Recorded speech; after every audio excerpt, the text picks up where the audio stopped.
Jadi oleh sebab itu tidak ada alasan. Alasan awak besok di akhirat di hadapan Allah, rumah dakik je rumah saji, badan sehat, umur panjang, waktu wado, suara wazan masaji laban ko tadangah sampai ke dalam kamar awak. Tapi awak dah datang ke rumah saji, alasan awak besok. Masalah kakum fi sakar, apa yang menyebabkan kamu masuk dalam neraka sakar? Qalu, dia menjawab, orang isi neraka tu, lam nakum minal musallin, dulu kami tak solat. Masuk dah solat? Iyo, rumah kan dakik masjid laban. Iyo, rumah kami lai dakik, sembahyang indah. Oh gitu ya, yo. Ayo bajalah, nikmati sajalah neraka tu. Jadi kalau masjid itu panggilan iman. Kalau iman yang dakik di rumah saji, modea saja jauh rumahnya, pastinya tiba tu. Tapi kalau iman yang jauh dari masjid tu, lain balanci-lancian rumahnya masjid tu. Balanci-lancian tahu bu?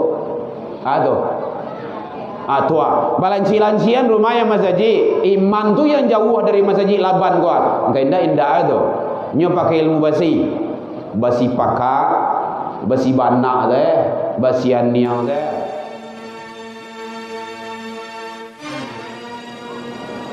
Bismillahirrahmanirrahim. Assalamualaikum warahmatullahi wabarakatuh.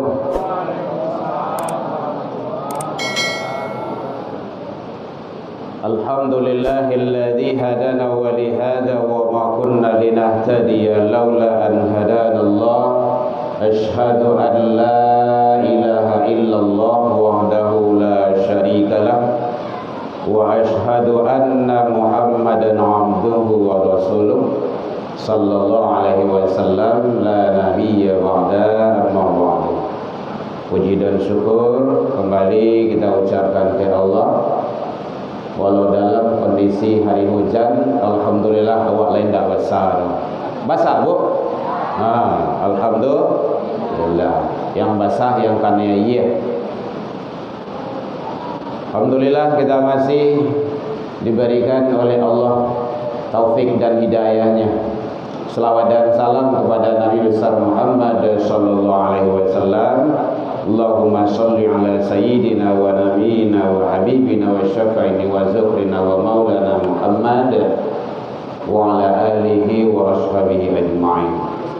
Bersama kami hormati Bapak Ibu pengurus Masjid Laban yang hadir rahimakumullah, Bapak Ibu tokoh masyarakat, tokoh agama, tokoh pendidikan, ini mama alim ulama yang hadir, kaum ibu bunda kandung, anak-anak kita perwakilan pesantren. Di sini pesantren Ramadan ada 3 orang, 4 orang, berapa orang tuh? Oh gitu. Ya, mudah-mudahan. Baik, Bapak Ibu, alhamdulillah ini episode yang kedua. Tadi sudah disampaikan oleh generasi kita dari Pondok Pesantren Tawalib Padang. Masya Allah, luar biasa. Itu ilmu. Walau masih dalam proses pembelajaran, tapi yang disampaikan itu ilmu. Unzur mangqala, lihatlah kepada apa yang disampaikannya. Wala tanzur, janganlah melihat siapa yang menyampaikan. Yang disampaikannya itu ilmu, hadis. Jadi kita berharap, siapa namanya tadi? Taufik Alfi. Semoga antum dengan teman-teman semuanya dan guru-guru, mursyid-mursyid, buya-buya yang ada di sana diberikan kekuatan oleh Allah dan keistiqomahan hati dalam membina generasi. Bapak Ibu, untuk zaman kini, itu tema yang dikasihkan sama kita, hobi nyanyi, alergi ngaji. Di situ seperti itu yang sampai kepada kita oleh panitia. Ini mengalahkan itu tuh. Hobi nyanyi, alergi ngaji. Tengoklah tuh, kan tak berapa orang yang datang ke ngaji, datang ke masjid. Walau mungkin dengan beragam alasan lah gitu kan, hujan lah pak gitu kan. Ambo tadi dari Kuranjai itu, dari Bali. Ambo kerja kemari itu, bukan karena amplop. Saya tidak butuh amplop bapak. Ambo isi saja. Amplop itu tidak ada guna sudah. Tidak tu bakar rasanya. Baik ibu, ini judulnya hebat. Ada sinkronnya dengan ini anak kita. Jadi zaman kini bapak ibu, zaman kini ya, beda dengan zaman Buya Hamka atau inye awal dulu, inye canduang, inye parabe, itu beda cerita. Zaman kini anak masukan ke pondok pesantren. Ambo ndak kepenyen ndak. Ambo anak ambo barampe ibu. Sekarang yang kelas 4 baru SD, belum bisa dia pondok. 3 sudah di pondok dia. Alhamdulillah beasiswa. Ketiganya. Yang nomor 3 sekarang program Hafizul Quran 30 juz. Baru kelas 2 tingkat SMP sudah 10 juz. Harus sampai kama awak saya kata duit misalnya bapak ibu. Jadi tidak ada alergi ngaji itu, tidak ada. Bagi sia yang alergi ngaji itu orang yang tidak tahu dan tidak faham dengan agama dia sendiri. Makanya ini panitia sangat hebat sekali mengasih judulnya. Mohon maaf ya bapak ibu, ini saya tidurkan. Kita di YouTube. Nanti iklan pula kita nanti, kan tidak enak pula. Ya. Memang Pak RW, ambo pernah di Buya, kami senang mendengar pengajian Buya itu, tapi kami tidak nyaman mencari nanti meja itu doa saja. Kira kuah gitu kan. Baik Bapak Ibu, jadi hati-hati kita. Anak-anak kita kembali kepada kita. Mau dimasukkan kepada gudangnya nyanyi atau ke tempat pengajian, kembali kita kepada orang tua. Sekarang ada pesantren Ramadan. Alhamdulillah di Kota Padang masih eksis, masih kuat. Pemerintahan kita masih mendukung. Dikucurkan dana sekian. Tapi tidak cukup di situ. Anak itu bukan anak pemerintah, anak awak. Jangan salahkan pemerintah nanti. Oh, pesantren tidak sukses, pesantren tidak berhasil. Betul. Siapa pesantrennya tidak ada surau lah doh. Jangan disalahkan orang. Anak sia, yo anak awak. Alhamdulillah anak saya sekarang tidak ada di rumah. Dia kembali ke pondoknya. Kalau di rumah biasanya diikut itu. Dia yang videokan itu. Kemarin kan ada di sini itu. Kan tahu Bapak Ibu. Kalau lili pagi aja mau kemarin insyaallah sebok tuh. Ini tidak ada ceritanya. Anak awak, anak seperintah ayah jo mandi. Keponakan seperintah mama. Indah anak loh merintah awak tuh. Kok tak balik ya? Jadi alergi ngaji itu tidak ada. Kalau memang diterapkan kepada anak sebaik-baiknya. Nah, ngaji. Itu buktinya datang dia kan. Dia pasti mengikuti orang tuanya tadi itu. Setidaknya dia sudah ada bibit-bibit kebenaran dalam dirinya. Nah, itu yang belum datang, dia hanya ikut-ikutan saja baru. Nah, itulah bondong ayah, bondong dada. Awak tak sorong orang tagak. Tanya awak. Jadi penting bagi kita harus anak kita itu digiring. Bapak Ibu, mohon maaf, dalam ilmu psikologi perkembangan, ilmu psikologi pendidikan, dari SD, SMP, SMA, anak belum permanen. Dia masih berubah. Sampai nanti dia ke perguruan tinggi, baru dia cari jati diri. Sia yang sabananyo, kama ingin baik, ingin masuk makanya dari kini anak awak diarahkan. Nah, satu-satunya sekarang yang lebih banyak mengarahkan kepada agama itulah pondok pesantren. Ini pengalaman Bapak Ibu. Saya berbagi pengalaman saja. Jadi kalau pulang dia ke rumah, itu amalan sunnahnya tidak lepas. Salat ba'diyah qobliyahnya tidak lape, wiridannya tidak lape, baca Al-Qurannya dipeliharanya, Bahkan nyo mau uri tangan awak tu panik-panik dek tolong uri buyah benda cik tu. Nyo jo Yasin nyurui tu. Bukan manduan mati tu doh.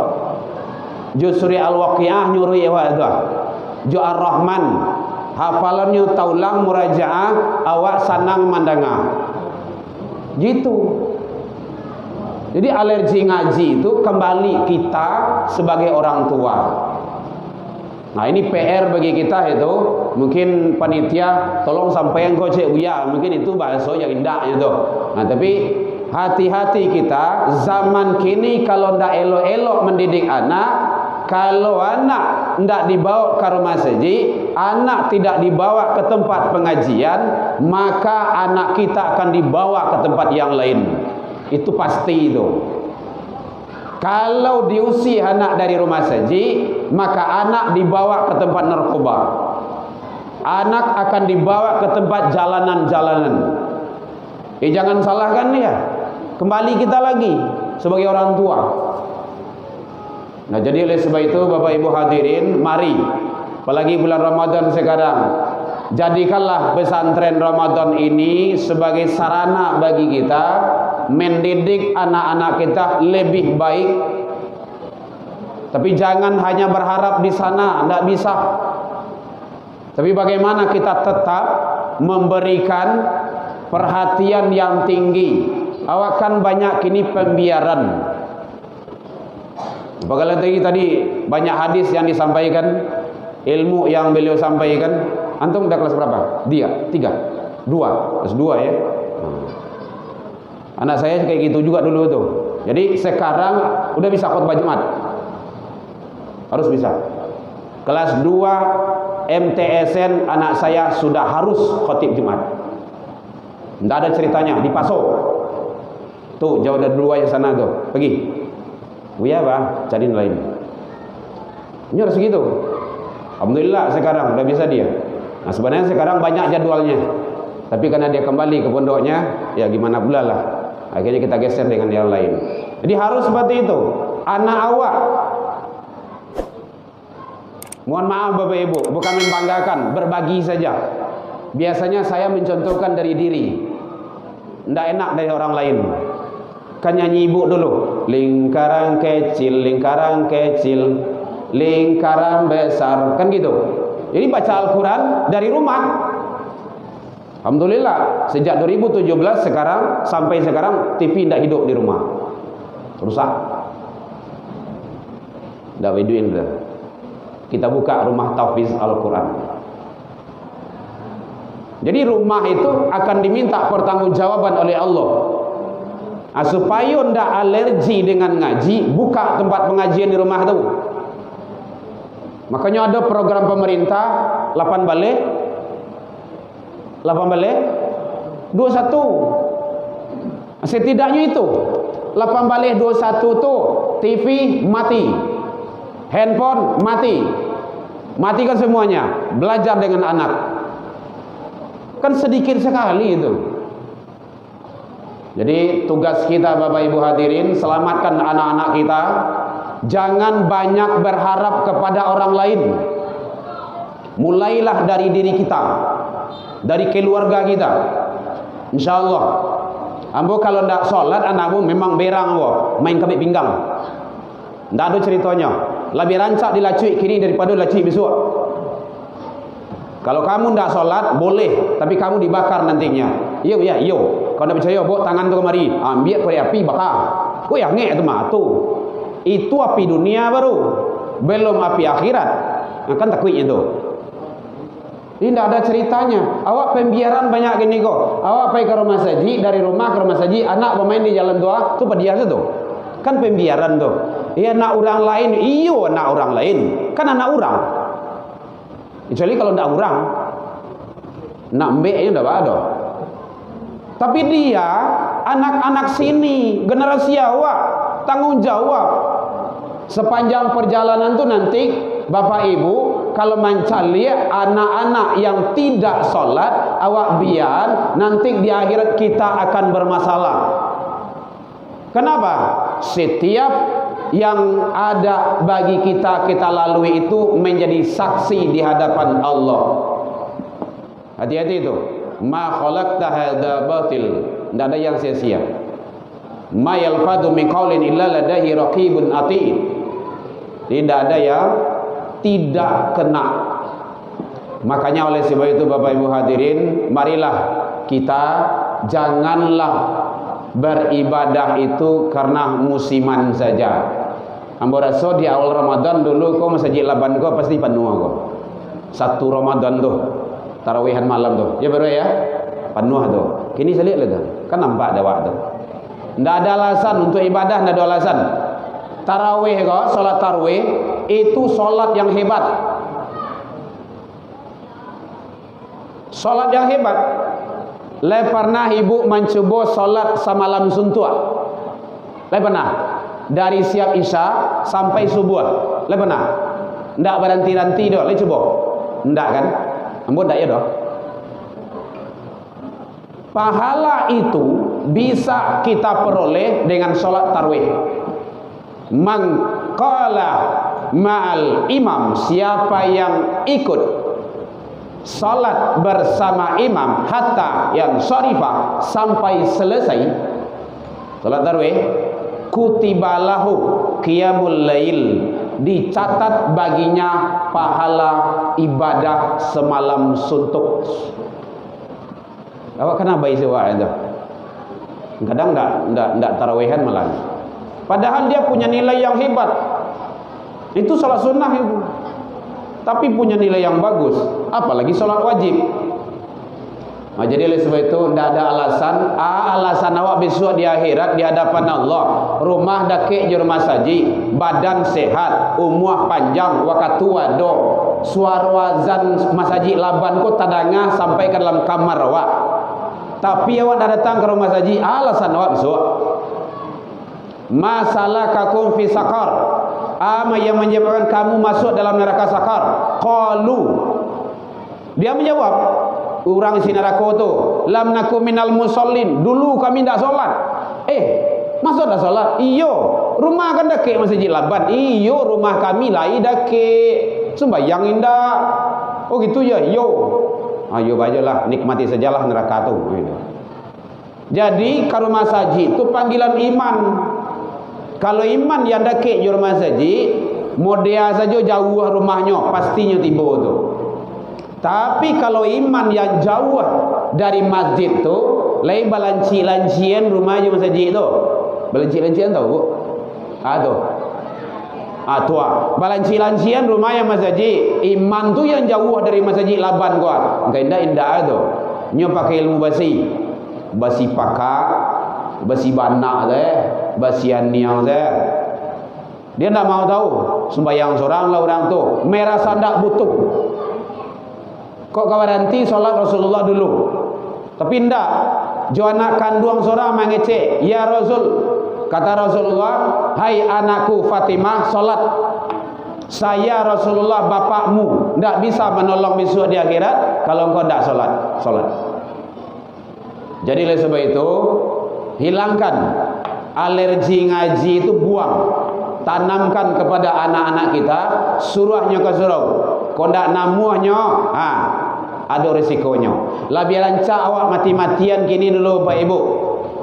Daripada awak lah mati besok tapi nyomain foto-foto saja. Awak di mandian diorangnya foto, awaknya kuburan diorangnya foto. Orang sedang berdoanya tu ke foto yo. Jadi tukang foto. Akhirnya dapatlah anak warisan anak tukang foto. Hati-hati itu. Padahal anak yang soleh itu adalah sangat didambakan oleh orang tua. Jadi oleh sebab itu Bapak Ibu, waktu yang sedikit ini memang tidak cukup. Mudah-mudahan ini sebagai batu loncatan bagi kita. Kalau ada Bapak Ibu dititipkan anak oleh Allah, dititipkan cucu oleh Allah, anak dan cucu itu tanggung jawab kita untuk mendidiknya. Jangan sampai besok bermasalah di akhirat. Bapak Ibu walau rajin solat ke rumah saji berjamaah, ndak bisa masuk sarugo besok kalau anak jo cucu awak ndak kenal dengan solat. Itu dipastikan itu. Karena Allah menyatakan kayak itu. Wa ahlikum, kan itu bahasanya tuh, keluargamu. Jadi payah aja wak sembahyang, iya bah aja leh. Manganda selamayan anak cucu tuh. Nah, kinilah kesempatan awak, tolong selamatkan. Tapi kalau ambo pribadi Bapak Ibu ndak ada cerita. Kalau masalah ibadah ndak ada tawar. Ambo angke dari kamar mandi memasukkan ke dalam bak. Gitu caranya. Asa kali cukui keduanya takui itu. Ketiga kampeknya pai seorang tu. Bah kadi gendong hanya tegak seorang tu. Gitu caranya. Nyo harus dibuktikan.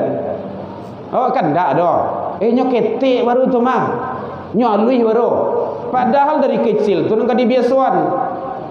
Awak kalau ndak dari ketik ndak akan terbiasa ke rumah saji itu. Baik Bapak Ibu, mohon maaf terlebih dan terkurang dalam penyampaian namo tadi. Kok kurang lama manihi recik bawang dek kurang alih rono picik dek kurang koni atau masakan dalam yang mata, maafkan namo tentang itu. Lain dimaafkan Bapak Ibu hadirin. Bukan apa-apa tadi, tidak, kita saling berbagi saja. Saling berbagi saja. Mudah-mudahan ini menjadi batu loncatan bagi kita, menjadikan kita mendidik anak lebih baik lagi dalam tataran mengharap ridha Allah Subhanahu wa taala. Ila liqa fastabiqul khairat wa billahi taufiq wal hidayah. Wassalamualaikum warahmatullahi wabarakatuh.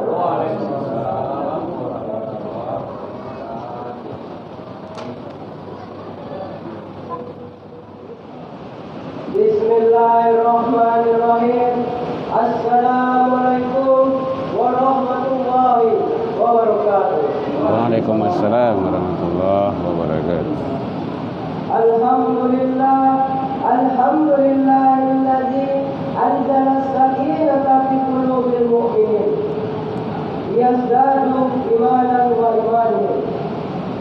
Bismillahirrahmanirrahim. La yadurru ma'asmihi syai'un fil ardi wa la fis sama' wa huwas sami'ul 'alim.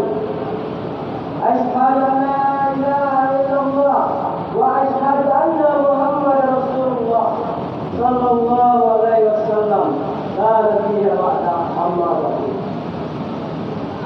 Segala puji bagi Allah yang telah memberikan kita rahmat dan karunia kepada kita semua, sehingga kita dapat mengayunkan tangan demi sayun dan angkatkan kaki demi langkah menuju masjid bersama-sama kita cinta ini.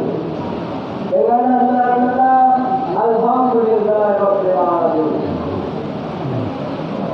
Salawat dan salam tak lupa pula kita ajarkan buat baginda besar kita, yakni Nabi besar Muhammad sallallahu alaihi wasallam.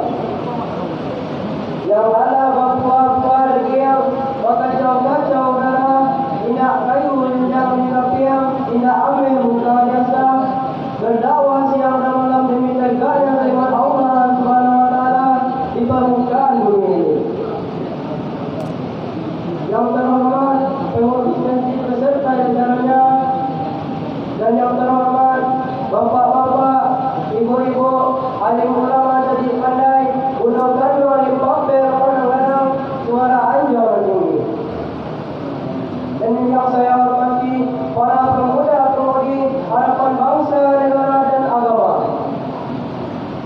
Pada kesempatan hari ini izinkan anda santri Pondok Pesantren Tauhid Padang menyampaikan sebuah pidato singkat yang berjudul Kemuliaan Orang-orang Beriman. Bapak-bapak, ibu-ibu, jemaah tarawih rahimahumullah.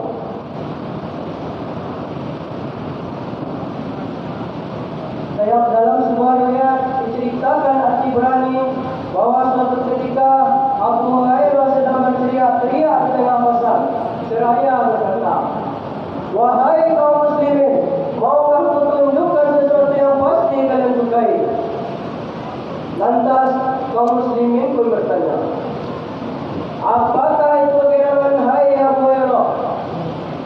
Tanya mereka. Kemudian Abu Hurairah pun menjawab, "Datanglah ke masjid kerana Rasulullah SAW sedang membagikan harta warisannya."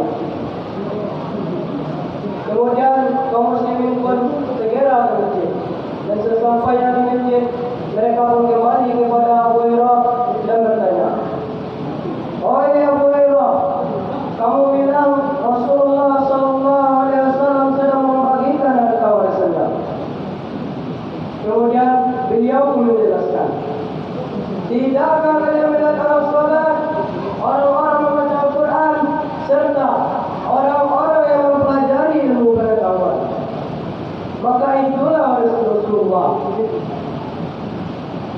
Dan ketika itu pun Rasul pun bersabda, Innal ulama'a warasatul anbiya, innal anbiya'a lam yuhdisu dinaran wala dirham, wa innama ilma faman akhadha biha wa khayr.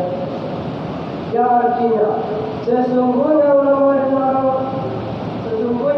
beriman dan orang-orang berilmu ialah pewaris para nabi, dan para nabi tidak mewariskan dinar maupun dirham, akan tetapi mewariskan ilmunya.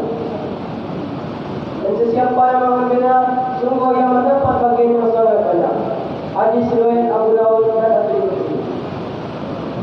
Untuk itu, melalui pesan singkat ini, Anda mengajak kita semua, terkhususnya rekan-rekan generasi bangsa, untuk bersungguh-sungguh menuntut ilmu. Karena Allah akan memuliakan orang-orang yang menuntut ilmu, sebagaimana firman Allah Subhanahu wa Ta'ala dalam surat Al-Mujadalah ayat 11 yang berbunyi, A'udzu billahi minasy syaithanir rajim. Bismillahirrahmanirrahim. Yarfa'illahu alladhina amanu minkum alladhina utul ilma darajat. Shadaqallahul azim. Yang artinya Allah mengangkat derajat orang-orang yang beriman dan orang-orang yang berilmu di antara kamu beberapa tingkat. Bapak-bapak, ibu-ibu jemaah tarawih rahimahullah. Mufasir Quraisy menjelaskan ayat ini terbagi menjadi dua kelompok. Kelompok pertama yaitu orang-orang yang beriman dan orang-orang yang berilmu. Dan kelompok kedua yaitu orang-orang yang beriman dan orang-orang yang berilmu, serta orang-orang yang mempelajari ilmu pengetahuan. Akan tetapi kelompok kedua ini lebih tinggi derajatnya, bukan saja ilmu yang disandangnya, melainkan pengajaran yang berkelanjutan. Mungkin hanya ini yang dapat Anda kaji, bukan maksud duniawi, tapi keadaan yang tidak pernah ketahui. InsyaAllah kita berjumpa di hari dan di waktu. Al-Jannah kata Rafa, Al-Taj syukur kata mati. Jika jemaah meminta, Assalamualaikum. Assalamualaikum warahmatullahi wabarakatuh. Terima kasih kepada imam kita. Ya Nabi, salam alaika, ya Rasul.